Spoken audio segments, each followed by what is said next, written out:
देश जेथे हरीचे दास जन्म घेती या तुकोबरायांच्या उक्तीप्रमाणे खऱ्या अर्थाने परमार्थाच्या बाबतीमध्ये अग्रेसर असणारा, परमार्थिक क्षेत्रात पुढे असणारा हा कोकाटे परिवार, वारकरी संप्रदाय अगदी दुर्गम भागापर्यंत ज्यांनी पोहोचवला, वैकुंठवासी गुरुवर्य रघुनाथजी महाराज कोकाटे बाबांनी ज्या परिवारात जन्म घेतला, ज्या कुळात जन्म घेतला असा असणारा हा कोकाटे परिवार, याच परिवारातील आळंदी पंढरीचे निष्ठावान वारकरी, परमार्थामध्ये ज्यांनी आपलं संबंध आयुष्य व्यतीत केलं, वैकुंठवासी वसंतराव लक्ष्मणराव पाटील कोकाटे बाबांचं आजचं हे प्रथम पुण्यस्मरण. आणि या पुण्यस्मरणाच्या निमित्ताने उपस्थित सर्व जनसमुदाय, आजच्या या पुण्यस्मरणाच्या निमित्ताने महाराष्ट्रातील ख्यातनाम कीर्तनकार आदरणीय हरिभक्तीपरायण गुरुवर्य श्री गिरगावकरजी महाराजांनी सुंदर अशी सेवा या ठिकाणी केलेली आहे. या परिवाराच्या वतीने, समस्त ग्रामस्थांच्या वतीने महाराजांचे मी खूप खूप आभार मानतो, ऋणनिर्देश व्यक्त करतो.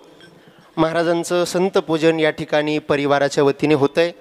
आजच्या या कीर्तनाच्या निमित्ताने या परिवारावरती ज्यांचं नितांत प्रेम आहे, महाराष्ट्रातील एक ख्यातनाम कीर्तनकार जगद्गुरुद्वाराचार्य गुरुवर्य रामकृष्णदासजी महाराज लहवीतकर बाबांना विनंती करतो की बाबांनी गिरगावकर महाराजांचा सत्कार या ठिकाणी करायचा आहे. आपण सर्वजण टाळ्यांच्या गजरामध्ये महाराजांचं स्वागत करूया. त्याचबरोबर आपल्या नाशिक लोकसभा मतदारसंघाचे लोकप्रिय खासदार माननीय श्री राजा भाऊजी वाजे या ठिकाणी उपस्थित आहे. मी भाऊंना विनंती करतो की आपण या ठिकाणी पुढे यायचं आहे, व्यासपीठावरती यायचं आहे. परिवाराच्या वतीने मी भाऊंचंही या ठिकाणी स्वागत करतो आहे. आजच्या कीर्तनाच्या निमित्ताने आपल्या सिन्नर तालुक्याचे नामदार, विकास पुरुष आमदार माणिकरावजी कोकाटे साहेब यांच्या धर्मपत्नी आदरणीय आमच्या सीमाताई या ठिकाणी आलेले आहे. त्यांचे मी परिवाराच्या वतीने खूप खूप आभार व्यक्त करतो. त्यांनाही मी व्यासपीठावरती आमंत्रित करतो. त्याचबरोबर श्री शिवाजी आप्पा गडाक या ठिकाणी आलेले आहे. आदरणीय श्री कृष्णाजी भगत या ठिकाणी आलेले आहे. त्यांनाही मी पुढे व्यासपीठावरती आमंत्रित करतो आहे. महाराजांचा सत्कार या ठिकाणी होतो आहे. आपण सर्वजण टाळ्यांच्या गजरामध्ये महाराजांचं स्वागत करूया.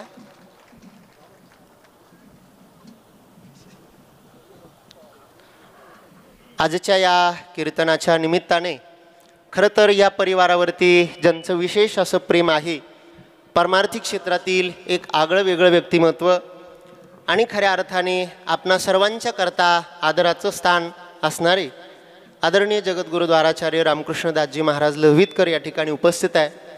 मी बाबांना विनंती करतो की आपण या ठिकाणी श्रद्धांजली अर्पण करायची आहे. प्रथमतः गुरुवर्य लहवीतकरजी महाराज.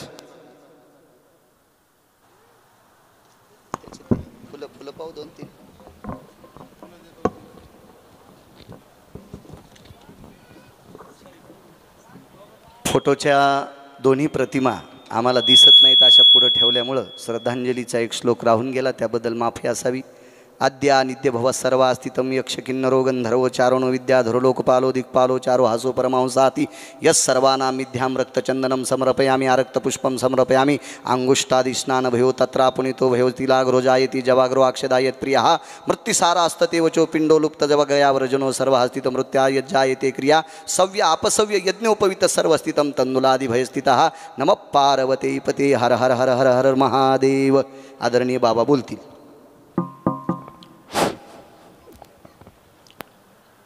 रामाय रामभद्राय रामचंद्राय वेदसे रघुनाथाय नाथाय सीताया पते नमः.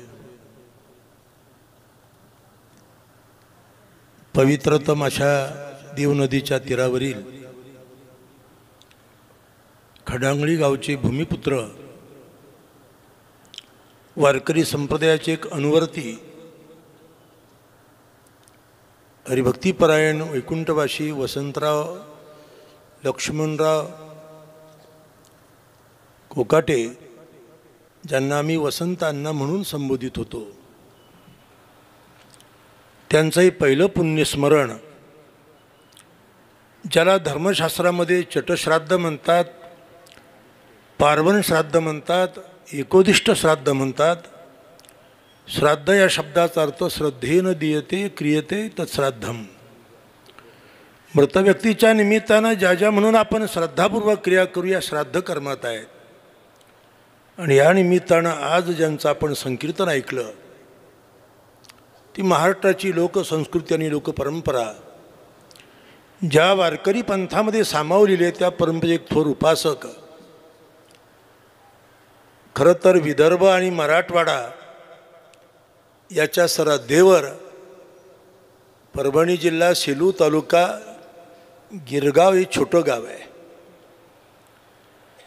भ्रमंतीच्या निमित्तानं आम्ही सर्वत्र फिरतो. सुबोध आणि सुलभ अशा भाषेमध्ये धर्मसिद्धांत भक्तिसिद्धांत वारकरी पंथाचं तत्त्वज्ञान सोप्या सुलभ सुगम लोकभाषेमध्ये मांडणं तसं फार कठीण काम आहे. त्यावेळेला आमच्या कीर्तन प्रवचनाविषयी लोकांना तक्रारी असं कळतच नाही म्हटले. पण आज सिद्धांताला बाधा येऊ न देता लोकांमध्ये सदाचार सुचारूपणा सद्वर्तनाची शिक्षा दीक्षा निर्माण व्हावी अशा पद्धतीनं प्रबोधन घडलं पाहिजे. कीर्तन झालं पाहिजे. प्रवचन कीर्तन म्हणजे प्रबोधनाचंच काम आहे. आमचा धर्म हा अत्यंत साक्षेपी धर्म आहे. पण वारकऱ्यांचा धर्म हा स्वतंत्र धर्म आहे. ती चिकित्सा मला इथे मांडायची नाही. आणि एक जाती जमाती वंशसमूहाला एकत्र करून संतांनी लोक अभ्युदयाचं जे काम केलं त्या कामाचे आम्ही प्रचारक आहोत. आणि त्यात आमचे हरिभक्तीपरायण परमादरणीय श्रद्धेय बाळासाहेब महाराज गिरगावकर, आता त्यांचं प्रचलित नाव बाळू महाराज आहे. बाळू काय आणि बाळासाहेब काय एकच. त्याने आज तुम्हाला कळेल पचेल रुचेल अशा पद्धतीनं आपल्यापुढे आज प्रबोधन मांडलं. खरं तर या परिवाराचा माझा खूप जुना संबंध आहे. 1975 साली वडांगळी या ठिकाणी संत ज्ञानेश्वर महाराजांचा प्राकट्याचा म्हणजे जन्मसप्तशताब्दी महोत्सव अतिशय भव्य दिव्य स्वरूपामध्ये आम्ही संपन्न केला. आता मी त्यावेळेला तरुण होतो एकदम. 50 वर्षे होत आली त्या घटनेला. आणि सिन्नर तालुक्यामध्ये घोरवड ठाणगाव डुबेरे देवपूर मीठसागरे वडांगळी ही सप्ताह म्हणजे एक विलक्षण उत्सव त्या काळात झाले. आणि या सर्व सप्ताहांना प्रातस्मरणी सद्गुरुदेव दुंडा महाराज प्रत्येक वेळेला उपस्थित राहायचे. त्यावेळेला त्या संपूर्ण सप्ताहाचा जमा खर्च ठेवण्याचं काम या भागातील खडांगळी वडांगळी कीर्तांगळी हा सर्वच परिसर या सर्वांचं अत्यंत विश्वासाचं ठिकाण म्हणजे स्वर्गीय लक्ष्मण तात्या कुलथे. स्वर्णकार होते. पण या परिसरातील तमाम शेतकऱ्यांच्या विश्वासाचं पात्र ठिकाण. आणि या घरी या कुटुंबातील अध्वर्यो वैकुंठवासी पिताश्री लक्ष्मणबाबा येत असत. तिथं त्यांचा माझा परिचय झाला. आणि तात्यांनी सांगितलं हे रंगनाथ बाबांचे वडील बरं का. मोठी गंमत होती. जुना काळ मुरलीधर बाबा आणि लक्ष्मण बाबा हे सख्खे बंधू. आणि एवढ्या 100 लोकांचं कुटुंब या परिसरामध्ये त्याचं नेतृत्व करण्याची संधी लक्ष्मणबाबांकडे होती. अत्यंत करारी स्वभाव.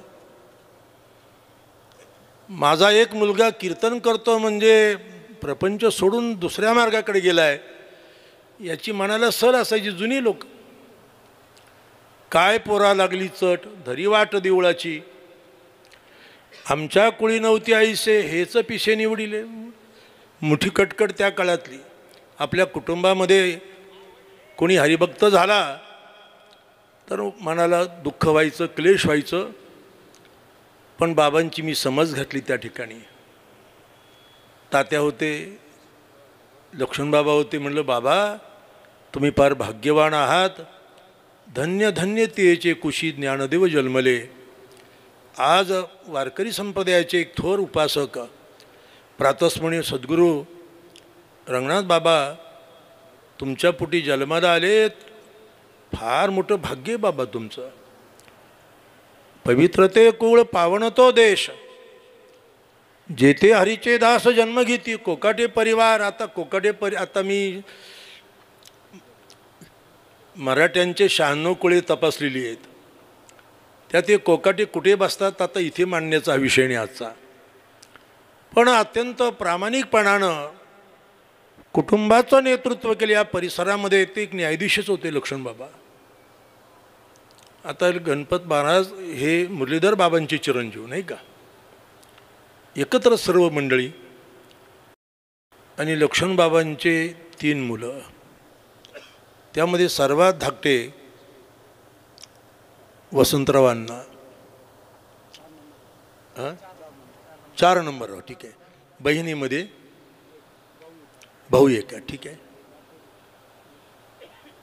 खरं तर अण्णांची नात आमच्या गावात दिली आहे, आमच्याच कुटुंबात आहेत.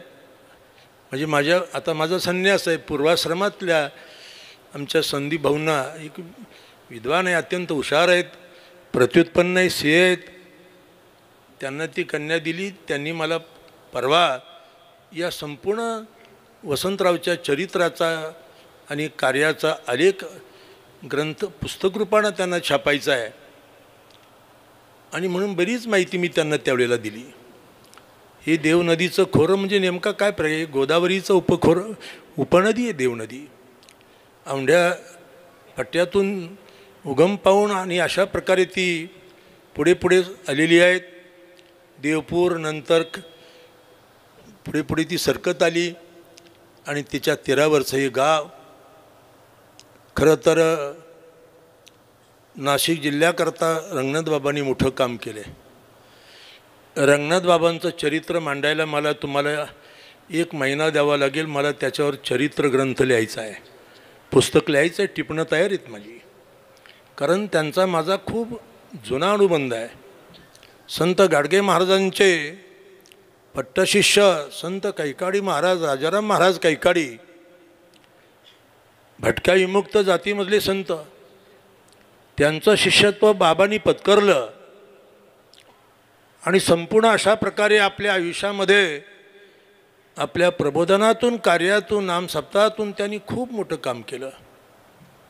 मनात सल होती पंढरपूरला जाणाऱ्या नाशिक जिल्ह्यातील भाविकांना थांबायला जागा नाही, उतरायला जागा नाही. बडव्यांकडे उतरावं लागायचं, कुठेतरी उतरायला लागायचं. बाबांची इच्छा होती की या भागातील लोकांकरता आपल्या पंढरपुरामध्ये धर्मशाळा उभी राहिली पाहिजे. सारखा त्यांचा अट्टास. त्यांचे सद्गुरुदेव कैकाडी बाबांनी त्यांना एक खोली दिलेली होती. म्हणलं बाबा एका खोलीची कशी धर्मशाळा होईल. आणि म्हणून त्यांना काही भक्तही भेटले. त्यामध्ये जी जाधव साहेब, त्यांचं फार श्रद्धा प्रेम बाबांवर बसलं. आणि म्हणून अत्यंत भव्य दिव्य स्वरूपाची 4 मजल्याची इमारत त्यांनी उभी केली. जन्मभूमी जरी, कारण लक्ष्मण बाबा होते तोपर्यंत रंगनाथ बाबा खडंगळीला वडंगळीला यायला घाबरायचे, भ्यायचे. बाबा काठी घेऊन आले तर. पण बाबांचा आम्ही विचार परिवर्तन केलं होतं. आणि बाबांना पुढे फार आदर वाटायचा, फार अभिमान वाटायचा की खरोखर माझ्या कुळामध्ये एक संत पुरुष जन्माला आलेत. आणि अशा कुळामध्ये आणि त्याचे मूळ संस्कार वसंतराव अण्णांनी स्वीकारले. ते ग्रामविकास अधिकारी पदावर होते. आणि पूर्वी ग्रामसेवक एखाद्या गावाचं नियंत्रण करणारा, त्या गावातील आरोग्य, त्या गावातील सुविधा, मूलभूत सुविधा निर्माण करणं ही त्याची जबाबदारी असायची. अत्यंत प्रामाणिकपणानं त्यांनी ते काम करत राहिले. खरं तर वडांगणीच्या सप्ताहामध्ये बरीच रक्कम शिल्लक राहिली होती. मला लक्ष्मण तात्या म्हणाले बाबा काय करायचं आहे पैशाचं. म्हणलं बघा तुम्ही काही करता आलं तर चांगलं करा. त्यावेळेला वसंतराव आमच्या समोर बसलेले होते. आणि ते मराठा विद्याप्रसारक समाजाचे आजू सदस्य होते. त्यांनी सांगितलं, बघा आपल्या वरंगलीला जनता विद्यालय आहेत, पण ग्रामपंचायतीनं जागा दिली, इमारत नाही. मी ताबडतोब सांगितलं. तेव्हा स्वर्गीय ॲडव्होकेट बाबुरावजी ठाकरे साहेब होते, नामदेव आबा गीते होते, दोघेही त्या सप्ताहाला उपस्थित होते आणि त्यांच्या ताब्यात ती रक्कम दिली. आणि त्या ठिकाणी वसंतांनाच्याच एक प्रकारच्या प्रयत्नामुळे आज तिथे न्यू इंग्लिश स्कूल वडंगळीमध्ये आज उभं राहिलं. अशा अनेक गोष्टी त्यांच्या बाबतीत. पंढरीच्या वारीचा नेम त्यांनी स्वीकारलेला होता. भजन कीर्तन हा त्यांचा स्वभावच होता. आज त्यांची सर्व परिवारातील मंडळी त्या पद्धतीनं वाटचाल करतायत. आणि पुढे बाबांच्याही पश्चात आमचे राजूभाऊ आज त्या मठाची आश्रमाची परंपरा चालवत आहेत. फार चांगल्या बाबी आहेत, खूप बोलण्यासारखे विषय आहेत. खरं तर भारतीय तत्त्वज्ञानामध्ये पूर्वजन्म आहेत, पुनर्जन्म आहेत, परलोक आहेत. वसंतांनांचं अभिष्टचिंतन सोहळ्याचं मी कीर्तन केलं, मला आठवतं. त्या कीर्तनातली काही सूत्र आहेत ती सांगायला मला वेळ नाही. त्याच्याकरता एक स्वतंत्र पुस्तक अभिष्टचिंतनाकरता मी लिहिलं आहे. आयुष्याच्या साधने काय केलं पाहिजे आपण. पण एक गोष्ट इथे मला नमूद करायची की अत्यंत अशी धाराव्रत प्रामाणिक ठेवून वसंतरावांना स्वतःशी प्रामाणिक राहिले, आपल्या कुटुंबाशी प्रामाणिक राहिले, गावाशी प्रामाणिक राहिले, या परिसराशी प्रामाणिक राहिले. सध्याची परिस्थिती विचित्र आहेत आणि अशा विचित्र परिस्थितीमध्ये संप्रदायाची वाटचाल अत्यंत जबाबदारीचं काम आहे. आज प्रबोधनकारावर मोठी जबाबदारी आहे. महाराजांनी खंत व्यक्त केली, गाणे काय म्हणतील, कवाल्या काय म्हणतील, पैसे मिळाले की काही दिवसांनी लावण्यासुद्धा म्हणतील, असा आपत्तीचा काल आहे. पण आज तुम्ही ऐकलं त्यांचे ते बोलत होते बोबड्या भाषेत, सामान्य लोकभाषेत बोलत होते, पण आधार वेदमंत्रांचा होता, उपनिषदांचा होता. म्हणजे अभ्यासपूर्ण अशा प्रकारचं त्यांचं विवेचन आहे. आज योग चांगला आहे की आज वसंत अण्णांच्या या पहिल्या पुण्यस्मरणाला खरं तर नेत्याचं जीवन कसं असावं याचा एक आदर्श वस्तुपाठ ज्यांनी जतन केला ते आपल्या परिसराचे खासदार राजाभाऊ आज उपस्थित आहेत. म्हणजे या परिवारावर त्यांचं असलेलं प्रेम लक्षात येण्यासारखं आहे. आमदार कोकाटे साहेबांच्या धर्मपत्नी हजर आहेत आणि या निमित्तानं वारकरी संप्रदायातील अनेक मंडळी आहेत. आता मी पण धावपळ करत आलो. संकेत राजू मला सारखे बोलायचे की आपण आलं पाहिजे. मला येऊन करायचं काय, आता मला तर कार्यक्रम होता, आता गावातला कार्यक्रम पार पाडला, पुन्हा इथे धावपळ करत आलो. या परिवाराविषयी आम्हाला आकर्षण आहे. एक सदाचाराचा वस्तुपाठ या परिवारातून घेण्यासारखा आहे. आज देशामध्ये व्यभिचार आणि भ्रष्टाचार वाढतो आहे.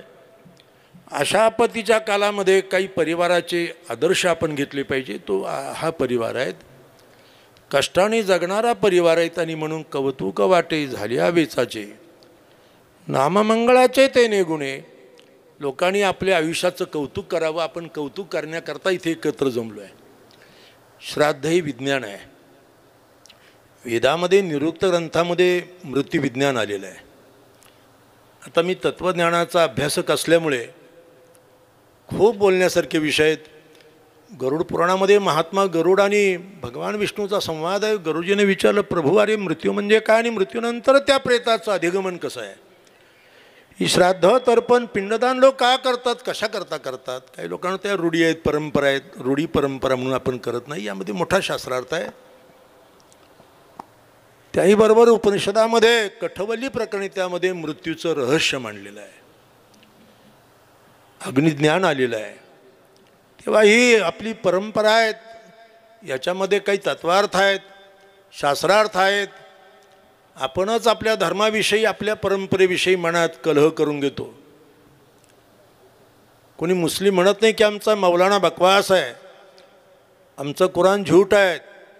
कोणी ख्रिश्चन तक्रार करत नाही की आमचा बिशप काहीतरी बरळतो, आमचा जुना नवा करार मिथ्या आहेत. आपणच आपल्या धर्माविषयी परंपरेविषयी आपणच आपल्या मनात गोंधळ करून घेतो. खूप मोठा विषय हा. मृत्यूनंतरचं जे जीवन आहे त्यामध्ये आज त्यांचा पुनर्जन्म आहे. आज अर्यमा नावाचा पितर येऊन त्या प्रेताला, प्रेत शब्दाचा अर्थ प्रकर्षेण इतः गतः इति प्रेत, पंचभौतिक देहाचा त्याग केला आत्मा म्हणजे प्रेत, आणि त्या प्रेताला आपल्या स्थानामध्ये घेऊन जाण्याकरता बरोबर माध्यान्हाला तो अर्यमा येतो. ही गोष्ट खरी आहे. आणि आज अण्णांना आपण आदरांजली श्रद्धांजली वाहायला आलो आहेत. आज या निमित्तानं अनेक मान्यवर आहेत. त्यात आज तरुण पिढीमध्ये अतिशय उत्तम रीतीनं जे प्रबोधन करतात आणि आपल्या या कोकाटे परिवाराशी ज्यांचा संबंध आला अनेक वर्षाचा, बाबांची संबंध आला, असे आमचे हरिभक्तीपरायण विवेकजी महाराज केदार, खरं तर ते पण आज उपस्थित आहेत. फार आनंदाची बाब आहे. अनेक महाराज लोक आहेत. मी जास्त बोलणं उचित नाही, पण आज या निमित्तानं आपल्या सर्व उपस्थितांच्या वतीनं भगवतचरणी प्रार्थना करतो की आज स्वर्गीय वसंतांना यांच्या प्रिय आत्म्याला आपण अभिवंदन करूया. आणि त्यांच्या जाण्यामुळे आता खूप प्रदीर्घ आयुष्य ते जगले. ते नातेला भेटायला येतानाच आमच्या कुटीवर यायचे, आणि त्या कुटीवर आले की ते म्हणायचे मी खूप आनंद वाटतो, खूप प्रसन्न वाटतं मला. तेव्हा असा एक अनुबंधाचा भाग आहेत.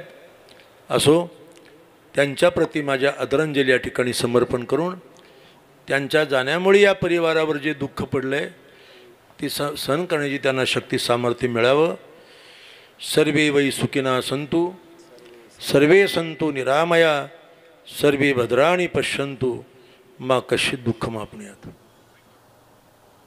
मला एवढ्या मोठ्या लोकांतून जाणं उचित नाही, पण 3 वाजता रेल्वेचं रिझर्वेशन असल्यामुळं मी सगळ्यांची दिलगिरीनं माफी मागतो. मला रजा द्या. 1-2 मिनटं फक्त. यानंतर आपल्या नाशिक लोकसभा मतदारसंघाचे खासदार आदरणीय राजाभाऊ वाजे या ठिकाणी उपस्थित आहे. मी भाऊंना विनंती करतो की आपण अण्णांना या ठिकाणी श्रद्धांजली समर्पित करायची. आदरणीय वसंतांनांचं आज पहिलं पुण्यस्मरण आणि उपस्थित सर्व शोकाकुल माता भगिनी आणि बंधूंनो, वसंतांना जाऊन आज 1 वर्ष झालं आणि त्यांचा आठवण काढण्यासाठी आपण सर्वजण उपस्थित आहोत. मी माझ्या वतीने, माझ्या कुटुंबाच्या वतीने त्यांना आदरांजली अर्पण करतो. आणि त्यांनी जो मार्ग दाखवला त्या मार्गावर चालून या प्रपंचाने त्यांचा आदर्श पुढे चालू ठेवावा ही विनंतीच करतो आणि थांबतो. रामकृष्ण. कार्यक्रमाच्या निमित्ताने बरीच मान्यवर मंडळी या ठिकाणी उपस्थित आहे. सर्वांचे मी परिवाराच्या वतीने या ठिकाणी आभार व्यक्त करतो. आदरणीय श्री विवेकजी महाराज या ठिकाणी उपस्थित आहे. आदरणीय आमच्या सीमाताई या ठिकाणी उपस्थित आहे. आदरणीय कृष्णाजी भाऊ भगत या ठिकाणी उपस्थित आहे. आपण सर्वांचे या ठिकाणी आभार व्यक्त करतो. सर्वांनी उभं राहायचं आहे, पसायदान म्हणायचं आणि मग श्रद्धांजली शांती मंत्र होईल. नंतर आपण आपली जागा सोडायची. तुकाराम इकडे लवकर ये पटकन. सर्वांनी स्वरबद्ध पसायदान म्हणा. आता विश्वात्मके देवे येने वाग्यज्ञतो शावे, तोषोनी मज द्यावे पसायदानही.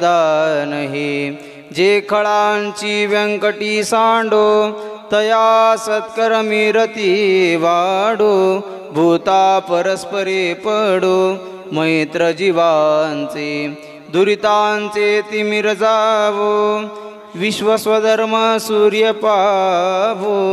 जो जे वांछिल तो ते लाभो प्राणी जात, ते सकळ मंगळी ईश्वर निष्ठांची मांदियाळी.